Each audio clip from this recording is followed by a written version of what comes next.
I am Ken Edmonds and I am currently the chairman of Wells Little Theatre. I have been a member since 1994, so going back nearly 30 years now. So I do at least 2 shows a year, I would say, either directing or acting. I'm obviously on the committee and I do various other things around the place. I do all the ordering for the bar, I do all sorts of ordering for posters and flyers and all that kind of thing, so lots of administration. Well, the society itself started in 1901 and did its first production in 1902 of Gilbert and Sullivan, Patience. And that was done at the town hall, which I think was called the Guild Hall at that time. And we did shows there from 1901 until 1914. I think it was 1 show a year. And then obviously the First World War intervened and nothing happened until 1920 when it restarted, I think still at the Guild Hall or Town Hall. And then again, shows went on, usually 1, sometimes 2 a year, until 1936. When it all stopped again, and then obviously nothing happened during the Second World War. Why they stopped in 1936, I don't know, but that's the information we have. And then everything restarted again. The first show was in 1951, after the Second World War, and we've been doing a show every year since then. The Second World War? Yes. Yeah. Should we just have a look at what was going on? It's in there. Look at this. Full-on opera, which is... Look at this. Wow. Oh, look at that. Oh, brilliant. They were obviously up for fun then, weren't they? Oh, he's the... Look at those. Wow. Wow. Oh, look.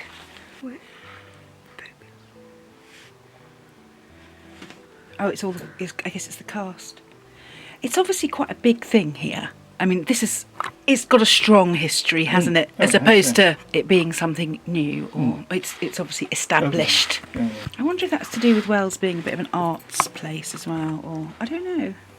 When you think about that, and then the cathedral school with its music and the kind of arts thing, that's for another documentary. After the Second World War, the shows moved to the Regal Cinema. We generally did 1 show a year then, I think. And it was a much bigger stage than we've got now. So the productions were a lot bigger, had a much bigger cast than we could safely accommodate really on our stage. And, you know, there had been a multi-piece orchestra, which would have been quite something to see. And we did, our last show at the Regal was in 1985. And I can remember going to see it. It was South Pacific. The reason I went to see it was my mum was playing in the orchestra. So there we go. We were leased the building in 1969, the Little Theatre as is now, and we bought the building finally in 1979. So between those two, there was an awful lot of fundraising. There was extra shows were put on specifically to raise money for the purchase and the conversion of the building, because it was part of the Blue Grammar School.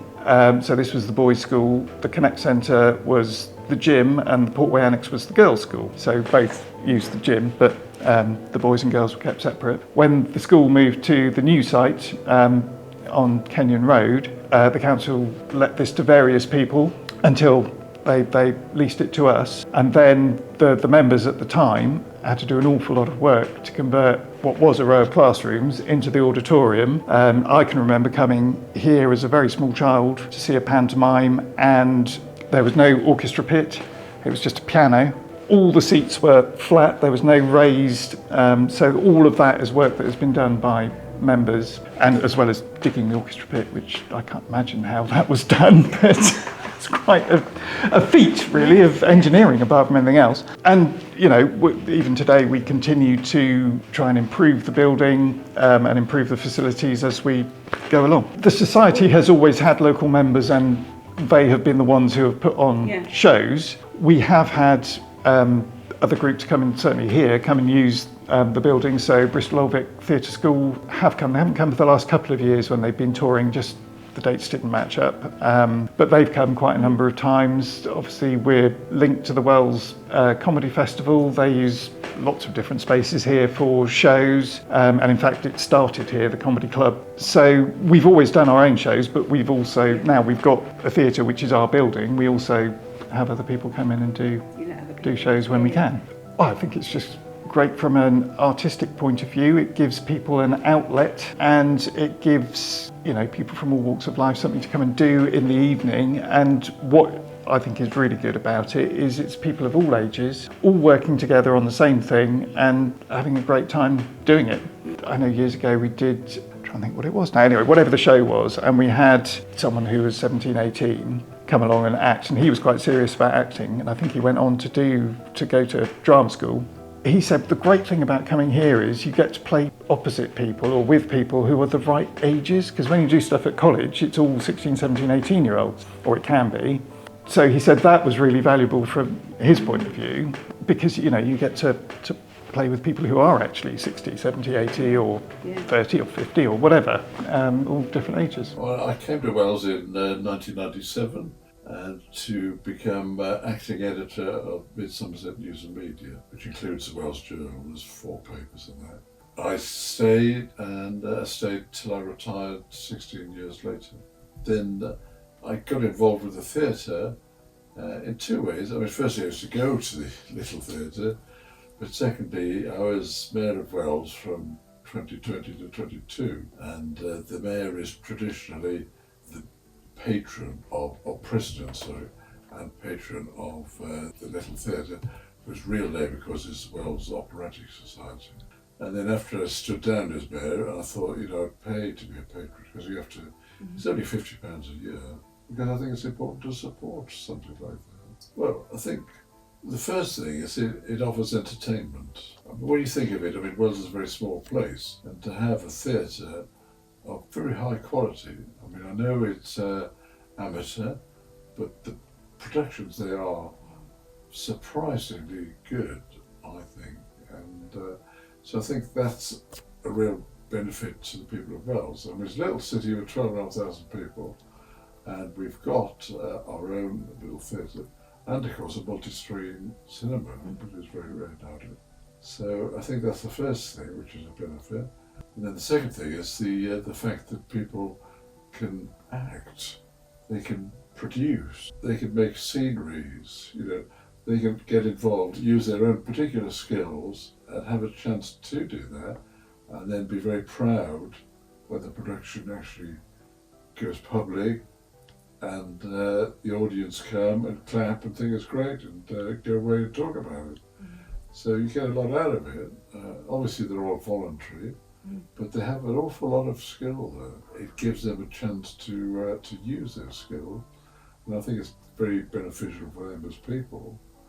And because the theatre is beneficial for people, you know, the people in the audience get a real value out of it. It has real benefits, I think, to the community as a whole and to the individuals who make up the Little Theatre Company. For 2 reasons. Firstly, because they're good. They do a lot of great work and put on a lot of great shows. And secondly, yes, there is a community loyalty towards the Little Theatre. I think people realise that they're fortunate to have it. And of course, they often know one of the people who are on stage. That personal connection, that makes a difference. Because if you go to the Bath Theatre Royal, you know, you may have famous people on stage, but there's nobody you know from your street, that's for sure. The vast majority of our funding comes through ticket sales. So if people stop coming, there won't be a theatre. Because we occasionally get grants. We got a few grants during COVID to keep us going, which was fantastic, because without that, I think we'd have really struggled. And the City Council sometimes gives us a lump of money if we have got a particular project. They'll say, oh yes, we'll help you with that. But other than that, all our funding comes from the stuff we do.